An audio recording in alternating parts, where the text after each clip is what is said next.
इसीलिए वचन कहता है याकूब 3 उसकी 5 से 10 में, जीभ भी छोटा सा अंग है, बड़ी बड़ी डींगे मारती है।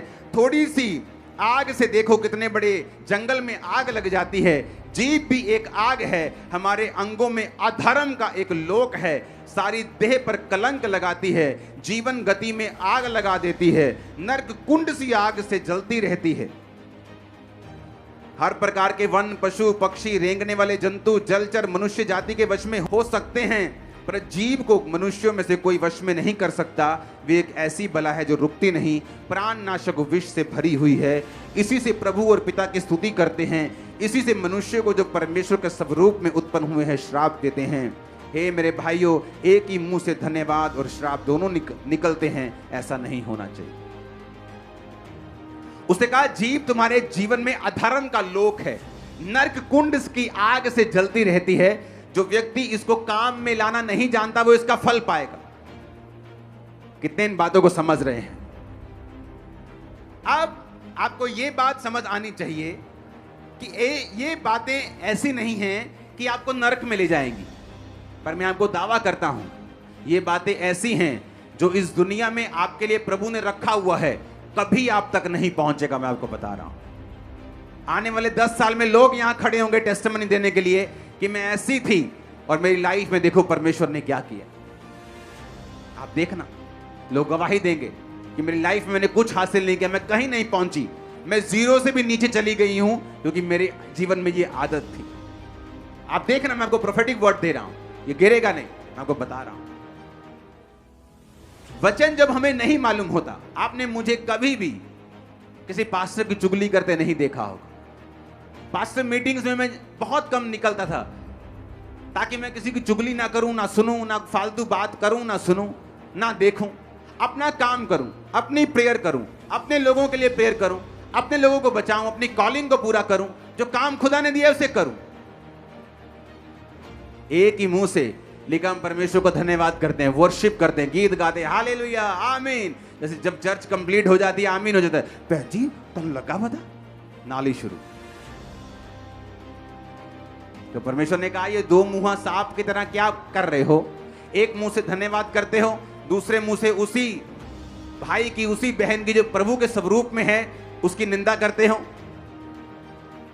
उसने कहा लतुरा बन के अपने लोगों में ना फिरना, एक दूसरे का लहू बहाने की युक्ति ना बांधना, मैं यहोवा हूं। 16 आयत 17 आयत, अपने मन में एक दूसरे के प्रति बैर न करना, अपने पड़ोसी को अवश्य डांटना, नहीं तो उसका भार तुझ पर बना रहेगा। बहुत कम लोग हैं जो डांटने की ताकत रखते हैं,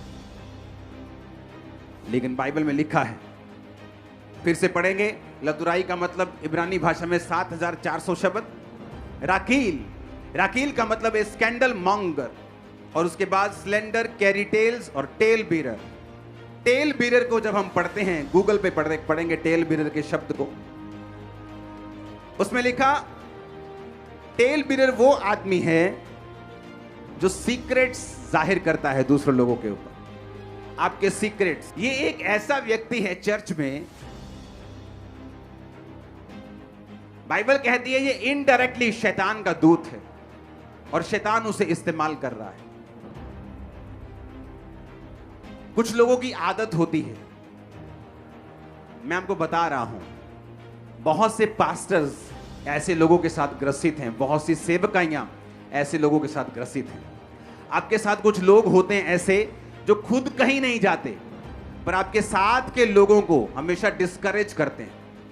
खुद कहीं नहीं जाना उन्होंने, लेकिन साथ वाले लोगों को कभी मालूम नहीं होता कि ये लोग क्या कर रहे हैं। और जब आप आत्मा में बढ़ते हैं और ऐसे लोगों को आप निकालते हैं, लोगों को समझ आती है अच्छा ये व्यक्ति शैतान का दूत था, ये शैतान की विशेषताओं का एक प्रमाण था इसके अंदर, और जब ये गया सब कुछ सेट हो गया।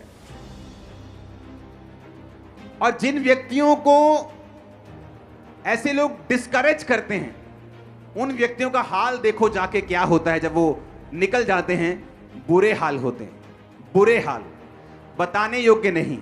डेथ्स होती हैं घरों में, ऐसी चीजें होती जो बताने वाली भी नहीं, और उन्हें मालूम नहीं कि एक छोटा सा गुनाह जो तुम्हारे शरीर में, तुम्हारी लाइफ में है, किसी की लाइफ को कितना बड़ा इफेक्ट कर सकता है, क्योंकि जो परमेश्वर का जन है वो कभी इफेक्ट नहीं होता। एक बाप 100 बच्चे चाहे तो जन्मा सकता है, 100 बच्चे मिलके बाप पैदा नहीं कर सकते। हालेलुया। चाहे वो 100 के 100 डॉक्टर और इंजीनियर और बड़े बड़े बिजनेसमैन क्यों ना। पलटा ना लेना, अपनी बदला लाने ना, खुदा ने कहा 18 आयत।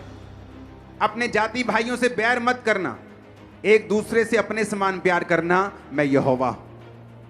परमेश्वर ने कहा एक मॉन्गर मत बनो, टेल बिरर मत बनो, लतुराई करते मत फिरो चर्च में, गॉसिप मत करो, एक दूसरे पे अंधेर मत करो। नीति वचन 18 उसकी 8 में लिखा, कानाफूसी करने वाले के वचन स्वादिष्ट भोजन के समान लगते हैं, वो पेट में पच जाते हैं। कानाफूसी करने वाले के लिखा जो वचन होते हैं ना, बड़े टेस्टी लगते हैं, सुनने में मजा बड़ा आता है, लेकिन बाद में उसका असर जो है वो बुरा है। सुनाने वाला भी श्रापित है और सुनने वाला भी इफेक्टेड है। और जब ऐसी कमियां हमारी लाइफ में होती हैं तो जो परमेश्वर कई बार जो करना चाहता है, ऐसा नहीं कि हम स्वर्ग नहीं जाएंगे, स्वर्ग चले जाएंगे, ये मैं गारंटी देता हूं, पर जो प्रभु करना चाहता है वो नहीं होगा, ये भी गारंटी देता हूं।